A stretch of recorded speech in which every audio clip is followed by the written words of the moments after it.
Uy, ang galing Walang copyright yan. Umpisahan natin ang taon na Happy New Year at the same time, medyo sad New Year. Konting sad lang naman kasi as fans ng Stranger Things, medyo ang bigat nung pinakita or ang bigat nung ending nung finale nung Stranger Things nung January 1. Hindi lang yon kasi natapos na yung series na parang mga 10 years ago. Yeah. Nag-umpisa, di ba? Grabe. Kaya grabe yung effect nun sa mga nanonood talaga since simula or kahit yung kakaumpisa pa lang mapanood tapos tinapos, iba yung effect niya. So, bago tayo mag-umpisa, welcome muna kayo dito sa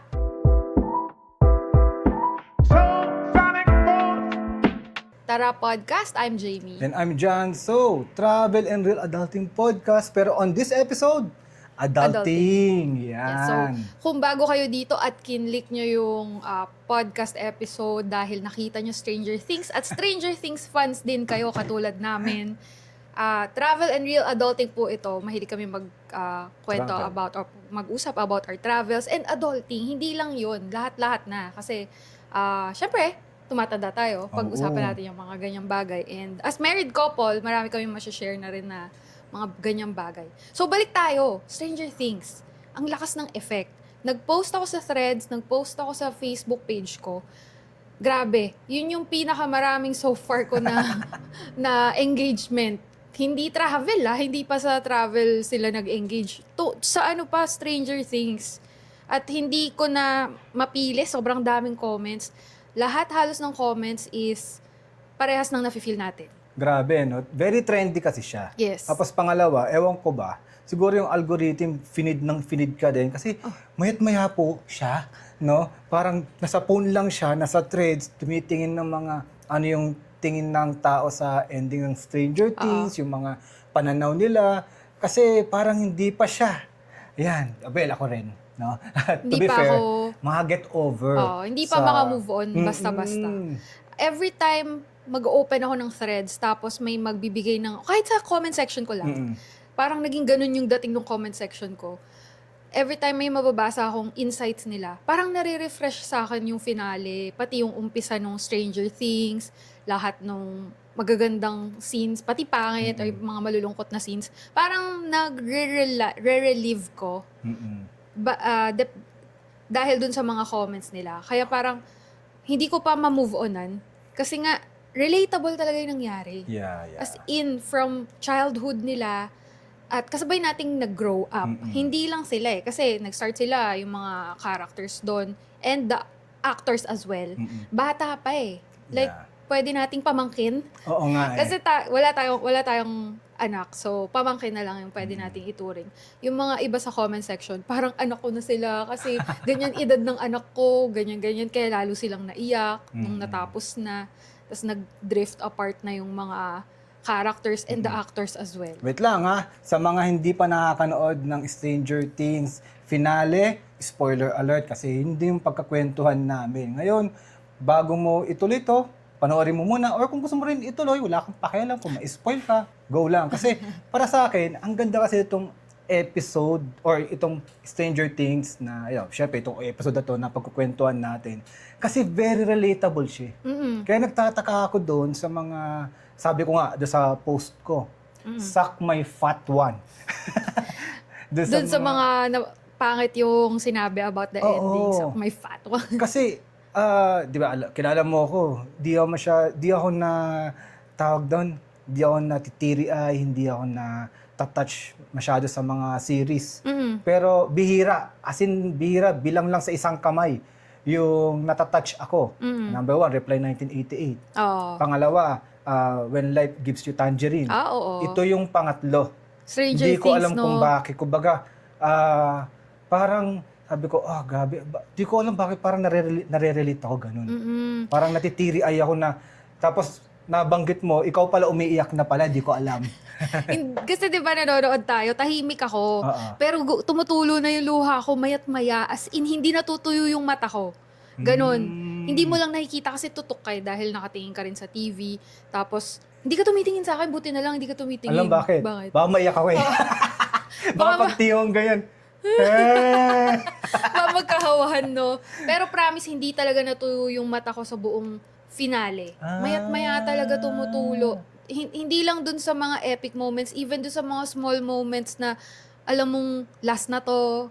Tapos, basta heartwarming yung mga, di ba yun yung term? Heartwarming yung mga scenes nila as magkakaibigan, magka-family, tapos tulong-tulong. Di mo ba buti hindi mo naririnig yung singhot ko, no? Tinatago mo lang din Tinatago pala, na pala pero no? umiiyak ka Hindi na. kasi actually, ang ganda ng flow. Mm-mm. Una pa lang, dun sa, nagulat ako dun sa, kung hindi ka nakatutok dun sa plano nila, Mm-mm. mga gulat ka yung nangyari kay Max sa una pa lang Na parang kalam, nakapasok si Vecna. Mm-mm. Ayun pala, nga pala, plano nga pala nila, na isasama nga pala nila si... Yung bigla siyang tumayo. Oo. Maraming nag-comment nun na sabi nila, sa threads na basa ko, akala ko si Max is nakuha na naman ni Vecna. Kasi or biglang spy. tumayo. O pwedeng spy ni Vecna, di ba? Yung pala, kasama pa nga pala sa plan. O nga pala. Hindi tayo nakikinig sa mga plano ni Dustin. For context, guys, hindi ito technical breakdown ng Stranger Things. Sa mga bago dito, yung podcast namin is lang talaga, flowing lang yung usap. Wala kaming script dito, walang nakasulat na kahit walang guide. Kung ano lang yung pumasok sa isip natin. Hindi po ito series review. O hindi ito spoiler. Hindi yun yung parang sila Screen crush na heavy spoilers. Hindi po, hindi. lang to. Podcast po ito. Pananaw ng dalawang mag-asawa na medyo natitiri ay sa Stranger Things at super medyo? nakaka-relate. Iyak talaga. Ang dami sa comment ko. Hanggang ngayon, pag naisip daw nila yung palabas, naiiyak pa rin sila. Tapos kasabay pa nila umiyak yung anak nila. Kasi nga kasabay na nilang nanonood. Grabe, no? Di ba? Ang saya nung... Iba yung bonding nung Stranger Things. Nakaka-goosebumps. Nakakatawa kasi, loko-loko rin itong Duffer Brothers Sinakto nila ng Happy New Year. Oo nga. Diba? Ito yung maganda. Pinalabas siya same time sa buong mundo, di ba? Sa atin is January 1, 9 a.m. Sa ibang bansa, gabi pa lang yun ng December 31. Pero sabay-sabay tayong nanood. Ang cool. Ang cool nga Tapos, after 2 hours nun, syempre, 9 o'clock sa atin, 11 o'clock tatapos. Pagtingin mo sa threads, sabay-sabay tayo nag-comment. Yeah. Ganun kaganda. Actually, bihira din naman magsabi, sobrang ganda, ganun. Yeah. Kasi, ang na-feel ko sa kanya, yung iba kasi ayaw nun Mm-mm. Yung nasa gitna, dyan na nga tayo. Yung nasa gitna yung climax ng labanan. Oo. After kasi nung climax, parang 1 hour or almost an hour pa yung... Mga 30 minutes 30 minutes na lang. to Basta 40 minutes. hindi pa natapos agad doon sa climax So, doon sa labanan, meron pang mahaba-habang... Parang epilogue nung laban, di ba? Oo. Parang ganun yung nangyari. Ayaw ng iba, parang gusto nila. Tapos na doon. Tapos na sa bahakan, kumbaga, final blow. Kumbaga parang Avengers na naglalabanan kayo sa dulo, tapos konti na lang yung end scene na makita mo napatay si Iron Man. Di ba? Parang ganun yung gusto nilang kaboom. Unlike sa atin, hindi nila na-gets na very essential yung last part. Yes. Lalo sa mga fans ng Stranger Things. For closure. Oo, for closure. Kasi lagi tayo nanonood ng K-drama. Isa yun sa mga hinaing ko Sa mga recent na napapala natin K-drama, hindi lahat Okay, may mga magandang K-drama, pero yung mga recent, parang rinarush yung ending. Okay, bakbakan tayo, blah, blah, blah, blah, blah, blah. Tapos bilang, may anak na sila. Ha? Parang, kumbaga, sa mga recent nating napanood na K-drama, episode 9, sobrang bitin pa. Tapos, last episode na, episode 10, tapos na siya. So, parang ang daming questions. Siniksik nila lahat sa last episode yung sagot. Unlike etong finale ni Stranger Things, binigyan niya tayo ng glimpse sa mga after 18 months yun, di ba? Ano nangyari sa kanila after 18 months? Ang ganda nun. Di ba? Parang, parang, in a way, fan service para sa akin yung dating na hindi tayo binitin masyado. Although, hindi ko masasabing totally super saya nung ending. Kasi nga may dalawang character, or halos lahat sila pala affected dun sa pagkawala ni Elle. Sabihin mo na. Kasi sabi natin, spoiler alert Siguro kung hindi pa nila napapanood, baka umalis na sila kanina nung sinabi mo spoiler alert, no? So, yun. Pero, di ba open ending siya? May mga comments kasi sa doon na lang ako magbe-base talaga doon sa post ko kasi ang dami talagang comments.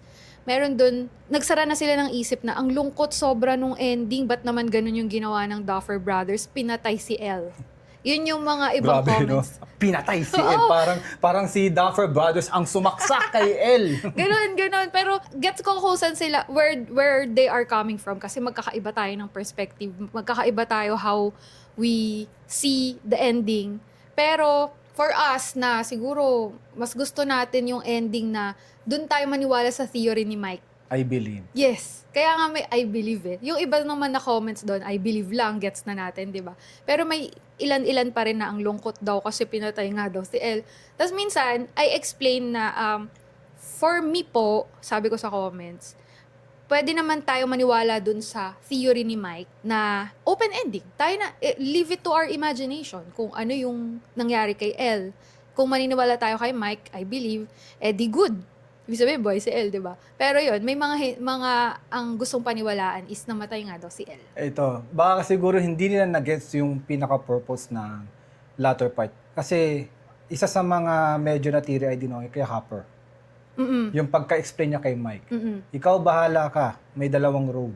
Oo. Isang road na maaaring kumbaga, itatabi mo yung mga taong close sa'yo kasi nga sisisi mo yung sarili mo. Baka feeling mo di mo deserve mabuhay dahil namatay nga si Elle. Or yung kabilang road na tanggapin mo. Accept it without, wag mo lang tanungin. Yeah. Diba? Find a way para ma-accept mo yun. Diba? Kumbaga, ayun yung decision niya eh. Diba? Kumbaga, just accept it. Wala kang kasalanan. Yeah. Diba? Hindi na nagets yun eh. Kaya feeling ko, either sabi natin totoong patay si Elle, ang pagkasabi ni Will, pati yung pagkasabi niya sa Will tuloy, ni Mike, sa kanilang lahat, that is their part of coping eh. Para sa akin. Coping nga yun. Coping na yun. Or, matalino si Mike. Yeah. Doon din ako, nagtaka nun eh. Sabi ko, paano nawala si Elle? Nandun lang kayo sa truck, nandyan yung mga powers. Hindi siya magawa ng powers biglang tatalon kasi nakita natin sa lahat ng episode na kahit isa lang nakatutok sa kanya, hirap na hirap si Elle maglakad. Na yung kryptonite niya, no? Yung something na gano'n. Diba? Speaker ba yun? Pangalawa, illusion. Hindi naman makagawa ng illusion din si Elle para makapunta doon. Di ba, wala siyang kapangyarihan na illusion. Ang meron ay si Kali. Diba? Sorry po, Kali. Na dapat tayo mag-sorry or yung mga nag-theorize na kalaban or spy daw si Kali. Mag-sorry kayo. Oo, mag-sorry ko. Siguro kasi, iba na di-disappoint kasi hindi nagkatotoo yung mga theory. Kumbaga, feeling nila, mas magaling silang writers sa Duffer Brothers. Ang dami na nilang na-theorize na dapat ganito eh, dapat ganyan nangyari. Pero, dapat ganyan. To be fair, meron kasing mga sabihin na natin. Hindi. Medyo meron ding mga sinubaybayan before, siguro sila, like tayo din, na magandang series tapos flop yung ending eh. Kaya siguro meron ng mga, hindi mawawala na meron parang negative na ganun. Tapos, parang kino-compare pa nga nila kay Game of Thrones, yung ending. Siguro, malayo sa akin. Hindi, kino-compare nila because yung main protagonist doon namatay sa Game of Thrones eh. Dito rin, namatay din. Okay. Pero hindi nila na-gets yung point. Hindi po protagonist, yung dalawa. Ang pinaka-protagonist yan para sa akin, Mike and the gang. Kumbaga sa Game of Thrones, si Jon Snow. Oo nga, no. Diba? Talaga, yun, babalik ako sa sinabi ko kanina. Kanya-kanyang perspective, hindi mo talaga mapiplease lahat. Even, parang 90% ng threads ko at comment section is positive yung ending para sa kanila. May 10% pa rin talaga na sobrang pangit para sa akin. Ang pangit ng ending, flop, blah, blah, blah. Tapos ang pinakalungkot ako yung yung volume 2 ng season 5, yung finale. Yun ang pinaka-pangit para sa kanila nung nagladlad si Will. Hindi nila na-gets yung point ng buong season 5. Tuwan-tuwa ako doon kasi yung volume 1, yung pagka-end. Siguro, yung peak kasi ng volume 1 Sorry, natawa ko doon. Nagladlad si Will. Alam nyo ba? Sige, sorry. Tapos. Kasi yung volume 1, di ba, yung natapos si Will, superpower. Oo. Di ba? Ay, grabe yun. Goosebumps yun. yung iba kasi, yun yung peak eh. Oo. So, ang hirap tapatan ng peak na yun. Oo nga, no. So, ngayon, ina-expect nila, may mas peak pa sa ending ng volume 2, which is, Baliktad na nangyari baliktad. para sa kanila. Ang nangyari, ibang powers ang nilabas ni Will. Niladlad niya Oo, niladlad ang ibang niya. powers. Oo, kumbaga, ano, Tapos parang lumaylay sa kanila yung Oo, yun. ano tawag, episode na yun. The Okay. power of outing ang naging sa volume 2. Outing, pag-out. Oo, pag-out, 'di ba? Pero para sa akin, isa 'yun sa mga magagandang episode eh. Ako personally Hindi ko naman sa pinagtatanggol ang Duffer Brothers, pero hindi nila na-gets yung point isa rin yun sa medyo konting materia ako eh, yung ending ng volume Talaga? 2. Bakit? Yung kung paano si Dustin pati si Steve nagkabate. Ay, parang reconciliation lahat Yes. yung episode na yun. Kumbaga kung ang volume 1 is lumabas Power. na may power kami, dito naman pinapalabas kumbaga nilalabanan niyo yung weakness niyo.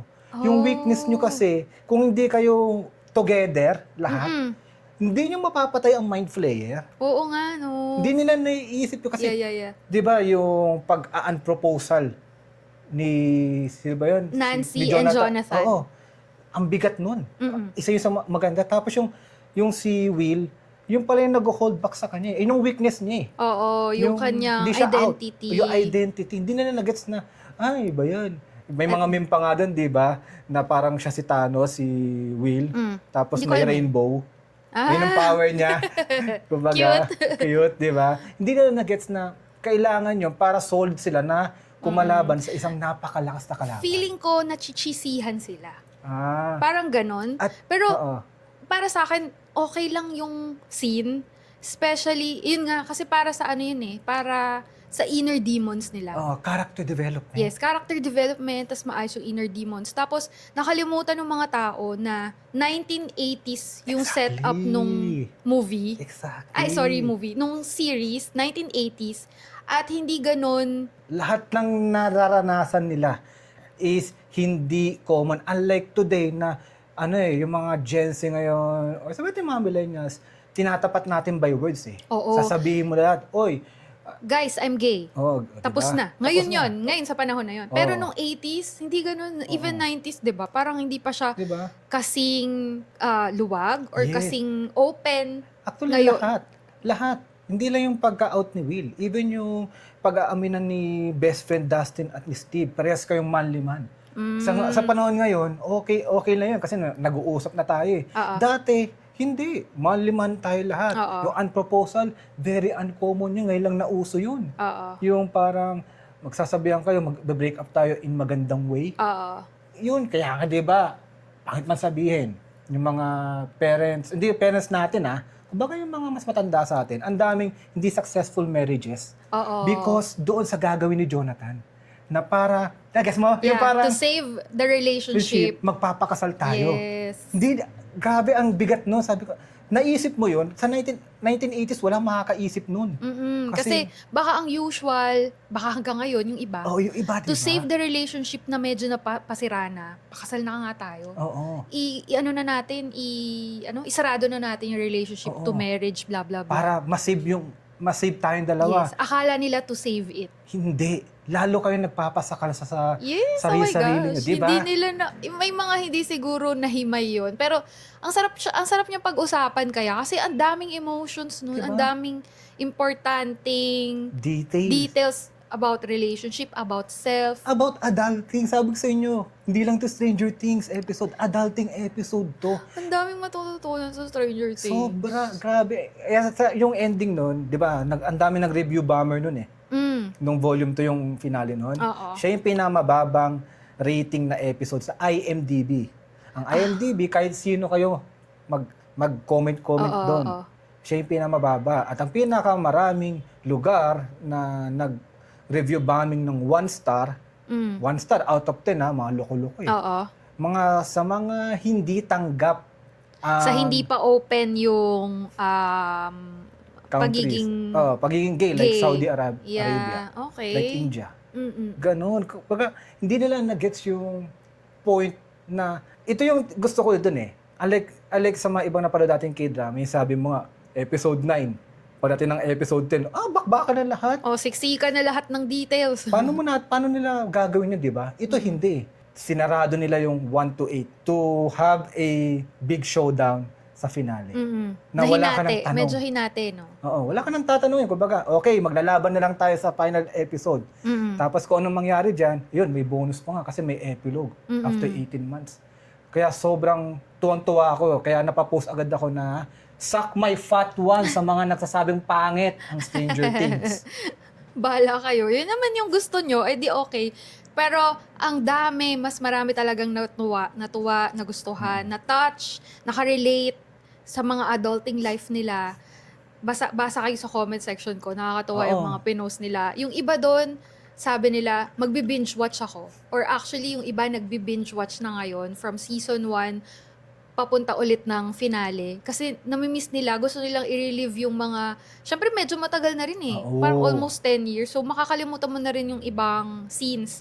So parang, okay nga no? Okay nga i-rewatch siguro. Parang gusto nga i-rewatch kasi feeling ko, may mga details doon na since umpisa ay, ayun, kumbaga, ano? Yung kumbaga pag pinanood mo yung umpisa, makikita mo, dahil napanood mo na yung dulo, parang magigets mo, kaya pala nangyari yun, ganyan. For example, yung sinasabi nila na yung parang agenda lang, yung paglaladlad. Walang yung term kasi yan, paglaladlad ang food. Pag-outing. Ano ba? Pag-outing. Yung paglaladlad ni Will, hindi. Kasi since season 1, nung tinignan ko yung ibang mga clips na nakikita ko sa threads, nandun na may indication na eh. Si Jonathan nga daw alam eh. Oo, di ba? Kasi syempre kuya niya yun. Minsan akala natin yung season 3 lang, no? Or season 4 yung gumunto si Will. Yung umiiyak siya sa coaching gano'n, may meme yun lagi. Di ba? Akala natin dun lang eh, no? Pero before pa. Before pa, malalaman mo na different talaga siyang tao. And baka kaya siya kinuha ni Vecna from the start. Kasi iniisip ni Vecna yun yung kahinaan niya. Napakahina ng batang to kasi kakaiba siya. Hindi siya normal. Kasi nga, dahil doon. Siguro kaya, di ba, nung una kinukuha niya mga bata. Di ba, namatay pa nga yung best friend ni Nancy. Yeah, ano nga ba? Si Barb? Siguro mga failed subjects sila. Pwede. Tapos si Will lang talaga dahil meron siyang power of rainbow. Rainbow. Ang galing lang. Tapos, eto, balik tayo sa finale. Ito yung grabe. Grabe talaga yung finale. Parang binigay na lahat sa atin. Ewan ko, nakukulangan yung iba, pero ako, sobra yung binigay. Parang, even yung as adults, parang mapapareflect ka na may kapareho to sa mga nangyari sa akin. Di ba? Yung pag-grow apart, pag-drift apart, lilipat na gagraduate kayo, lilipat na kayo ng iba-ibang places na titirahan, tapos meron kayong promises katulad nung yung 4 na adults sila, si Robin, sino nga ba yan? Jonathan, Nancy, and Steve. Diba? Di ba may promise pa sila? Let's meet up every month. Masayang plano yun, pero we all know Hindi that's mangyayari not yun. gonna happen. Along the way, titigil kayong magkita-kita. Pero in your hearts, hindi naman kayo magkakalimutan. Relate na relate tayo. Relate yun. Kaso hindi na makaka-relate yung medyo Gen Z kasi may cellphone na eh. Ay, oo. Nakalimutan natin na naman na ito ay set up sa 80s. Tayong mga 90s kids and 80s kids. 'Di ba? Nabuhay pa tayo ng walang social media. Oo, kailangan mo tumawag ng phone, mag-aagawan pa kayo sa phone, hindi lang yun. O kaya nung may text na mag-load, maghanap ng signal, whatever, Ang ganyan. hirap pa nun, di ba? Pag Happy New Year nga, di ba? Uunahan mo na mag-text ng Happy New Year yung mga loved ones mo kasi pagdating ng alas 12, wala na, sarado na yung mga yung mga cellular. unli-unli, hindi ka na makakapag Kasi congested subscribe, na. oo. At Congested. saka nako-congest nga pala. So, yun yung yun yung beautiful side nung before social media, before internet na buhay. Kasi parang sila nun, 'di ba? Yun nga nag-promise sila, kita-kita tayo dito. Matutupad pa yun for a few months siguro eh. Kasi hindi madaling mag-cancel dati eh. Pag napag-usapan nyo na dito tayo magkikita sa ganitong oras, most likely susundin nyo. Kasi wala kayong pang contact sa isa't isa na, di ako makakarating. Yung bigla ang cancel, katulad ngayon. Di ako makakarating Tapos, mamumuti na yung mata mo kakaintay dun, di ba? Di nila naranasan kayong mga Gen Z. Grabe yung commitment namin dati. Parang sobrang tanda na. Hindi pa naman, but we're on the medyo gitnang millennial. Yeah. Pero yung naranasan natin yun eh. Which is hindi na naranasan yun kasi nga, they can cancel anytime eh. Oo, isang chat lang. Isang chat lang. Parang hindi na nawawala ng data ang mga tao ngayon. Ito, hindi ko may wifi pa sa paligid. Hindi ko makakalimutan tong experience Sige, na to. explain. Diba? Explain. Share. Kita-kits namin is 12 noon sa 7-Eleven Cubao sa may, anong tawag doon? Gateway. Yung isang pangit na mall. Fisher. Oh my God. Sorry. Fisher Mall? Ano ba yun? Guys, comment down below yung sa may MRT. Basta Hindi namin yun. sasabihin, comment nyo na lang. Oo. Para kayo yung mabash. Charot. Sige, yung katabi ng gateway? Hindi katabi ng gateway. Basta Pag baba malapit. ng MRT, meron doon. Oo. Oh, sige, yun na yun. Ayun. Basta May Cubao. Nasa Cubao, 7-Eleven doon. Kita-kits namin 1 p.m. Oo. Ano yun? Via text. Oo. Wala pa yata akong cellphone nun eh. Or kung meron man, baka hindi ko masyadong dala kasi hindi naman tayo sanay dati nun eh. Lalo kahit nung college ako eh. Ganon. Oh, tsaka late bloomer ka. Hindi ka masyadong nag-phone nung high school and college. Yeah. Parang late college na ba? Mga ano naman. Second year. Mga second year college na kasi nawalan din ako ng phone no first year college. Lagi ka eh. nawawalan. Kumbaga, Tapos, nagkaroon na kami kasunduan. 1 p.m., 7-Eleven. Okay, edi doon, nag-aantay ako. Nakadalawang oras ako. Nag-aantay, doon lang siya dumating. Kahit shit. ano mangyari, darating yon kasi pinag-usapan niya. Oo. Di ba? Committed ka na, baka pag umalis ako, dumating siya eh. Kasi Oo. nag-usap kami. Yes. Gantong oras at gantong araw magkikita. Eh, na-late. Oo. Tapos wala pa masyadong text Oo. noon. Hindi ka naabisuhan na malilate ako. Minsan, Oo. may gano'n na ngayon eh. Oo. Di ba? At saka dati naman, yung load, may bayad din yun eh. Oo. Di ba? Kumbaga, hindi, on that time, hindi naman essential eh. At Ngayon, saka- very essential na ang phone. Pati pag hindi ka naman sobrang yaman or hindi ka hindi ka lumaking yaman, hindi ka naka-postpaid eh. Yeah. Tapos naka-prepaid, tapos minsan pa zero balance Talaga, ka. totoo. Kasi parang hindi naman tayo maraming pera noon, lalo na college pa, Oo, nag-aaral wala. pa. So minsan wala talagang load. Oo. Ito yung malupit. Oo. Taga Cubao lang siya. Gago. Kaibigan mo ba yun? Oo, kaibigan ko yun. Kabanda ko dati. Okay, so pinaghintay ka na 2 hours. Oo. Nagkita kayo? Oo, nakita nga. Kaya nga, ganun. Tapos, minura ko siya, syempre. Minura ko siya, tapos, ayun. Alam mo saan kami pupunta? Saan? Sa bahay niya. Pucha, sana dumiretso ka na sa bahay niya. Kasi, ang usapan namin doon eh. Sa bagay. Ganun ang commitment Diba? noon. Kung Tsaka- ano yung usapan, yun yung susundin. Wala yung bigla ang cancel. Oo, tsaka ba biglang pumunta ako doon, siya papunta. Nung nagkasalisipan, Oo, tapos- para kayong Ewan, di ba? Ganun. dumb and dumber. O, ganun po ang buhay namin dati. Ito, last na lang, gusto ko ikwento kasi. Sige. Isa naman, no? Naiwanan ko wallet ko. Naiwanan ko, pati cellphone ko. Diba? Saan? Sa bahay. Okay. Tapos, dinala pa po ako ni Daddy sa, saan ba yun? Kalentong. Oo. Kasi para mag-jeep, papunta sa school natin, PUP. Wala akong kapera-pera, wala akong ka-load-load. Siyempre, wala akong cellphone eh. Oh, wala pang internet, lalo na, no? Actually, may cellphone pala ako noon. Wala lang load. Oo. Oo. Wala ring internet. Wala pang internet noon. Hindi pa uso internet noon, Data lang. Oo. Tsaka Kasi wala gagastos talaga. ka. Oo, yung mga tapos, phone natin, yung 3310 lang. okay. Wala akong pera, wala akong load. Option ako, maglakad ako, Kalentong to PUP. Pero paano kakainin ko? Di ba? So wala. Ang ginawa ko, nakiano ako doon sa mga tao na hindi ko kilala. May nakita lang ako naka-PE na PUP. Oo. Tapos sabi ko, pwede po bang makitext? Di ba, mga beggar? Di ba? Ganon kahirap. Ayun, nakuha ko rin binigyan pa rin ako ng pera ni Daddy, no, nung nasabi ko noon. Pero anyway, ang total point, yung 80s doon at yung 2010, 2020, sobrang magkaibang era. Na talagang kung ikaw ay nabuhay ka ng 90s, early 2000, makaka-relate ka sa 1980s. Yes. So, I therefore conclude, talagang mas makaka-relate tayong mga millennials and Gen X daw, pati Gen X, sa Stranger Things. Kaya mas na-appreciate natin or na-appreciate natin until now. Tapos, na-irrelate natin sa real life na napagdaanan natin noon until now. Diba? Yung adulting, kasi sabay nga nating lumaki yung Stranger Things. Sa sobrang tagal din kasi nung pagkakagawa nung mga seasons, no? Umabot ng almost 10 years eh. Oo. So, isipin mo, kung 30s ka na ngayon, 20s ka nag-start manood. Oo So, nga, tumanda no? rin tayo, guys, sa panonood nun. So, sobrang tanda na nga rin ng mga bida. May anak na si Millie Bobby, di ba? Oo, pero adopted. Adopted. Pero anak niya pa rin. Yeah, tama naman. So, yun. Di ba? It was so nice to talk about something series lang naman, but, you know, ang daming lessons, ang daming relatable stuff, and ang daming ang sarap i-share. Oo, ang dami. Tsaka yung nga, talagang, basta it hits the spot. Yes, that's Yung- the right thing to Yung say. yung finale na yon, Mm. yung nabanggit mo nga, yung mga magkakaibigan, from teenagers to adulthood, yung from adulthood to retirement, sila Hopper, di ba? Oo nga, no? Yung mga parents doon. Oo, Yeah. di ba?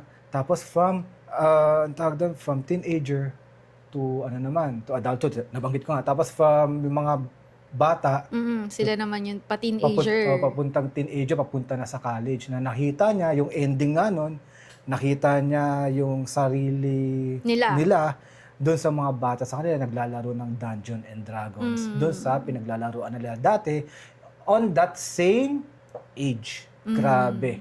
And it ended with, Mike closing the door. Yeah. Parang, it's the end of my childhood. It's also the end of this series with us, with the fans, with everyone.